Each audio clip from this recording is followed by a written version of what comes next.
ರಾಷ್ಟ್ರೀಯ ಮಟ್ಟದಲ್ಲಿ ಆಯ್ಕೆಯಾಗುವಂತಹ ಕ್ರೀಡಾಪಟುಗಳು ಜಿಲ್ಲೆಯಲ್ಲಿದ್ದಾರೆ.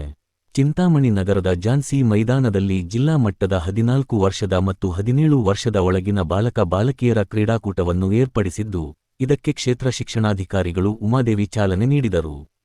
ಮೈದಾನದಲ್ಲಿ ಜಿಲ್ಲೆಯಲ್ಲಿರುವ ಎಲ್ಲಾ ತಾಲ್ಲೂಕಿನ ಶಾಲೆಗಳಲ್ಲಿರುವ ವಯಸ್ಸಿನ ಬಾಲಕ-ಬಾಲಕಿಯರು ಕ್ರೀಡಾಕೂಟದಲ್ಲಿ ಭಾಗವಹಿಸಿ ತನ್ನದೇ ಆದ ಪ್ರದರ್ಶಿಸುವ ಮೂಲಕ ವೀಕ್ಷಕರಲ್ಲಿ ತಮ್ಮ ಜಿಲ್ಲೆಯಲ್ಲಿ ಇಷ್ಟು ಮಟ್ಟದ ಕ್ರೀಡಾಪಟುಗಳು ಇದ್ದಾರೆಯೇ ಎಂಬುದನ್ನು ವ್ಯಕ್ತಪಡಿಸಿದರು. ಇದನ್ನು ಸಾರ್ವಜನಿಕರು ವಿದ್ಯಾರ್ಥಿಗಳು ವೀಕ್ಷಣೆ ಮಾಡುವ ಮೂಲಕ ಕ್ರೀಡಾಕೂಟದಲ್ಲಿ ಭಾಗವಹಿಸುವಂತೆ ಆಶಿಸಿದರು. ಈ ಸಂದರ್ಭದಲ್ಲಿ ರಾಜ್ಯ ದೈಹಿಕ ಶಿಕ್ಷಣ ಸಂಘಟನೆಯ ಖಜಾಂಚಿ ಬಾಲರಾಜ್, ಸಂಘಟನಾ ಕಾರ್ಯದರ್ಶಿ ಪುನೀತ್ ಕುಮಾರ್, ಜಿಲ್ಲಾಧ್ಯಕ್ಷ ಪಿ.ಸಿ. ಮಾರುತಿ, ಕಾರ್ಯದರ್ಶಿ ವಿಜಯಕುಮಾರ್, ಖಜಾಂಚಿ ಎಂ.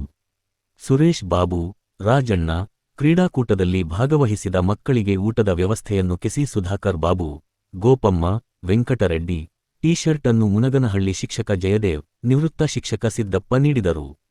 ಈ ಕಾರ್ಯಕ್ರಮದಲ್ಲಿ ಡಿ.ಇ. ರಾಜಣ್ಣ ಮತ್ತು ಲಕ್ಷ್ಮಣ ರೆಡ್ಡಿ, ಜಿಲ್ಲಾ ಮತ್ತು ತಾಲ್ಲೂಕಿನ ಎಲ್ಲಾ ದೈಹಿಕ ಶಿಕ್ಷಕರು, ಮಕ್ಕಳು ಭಾಗವಹಿಸಿದರು.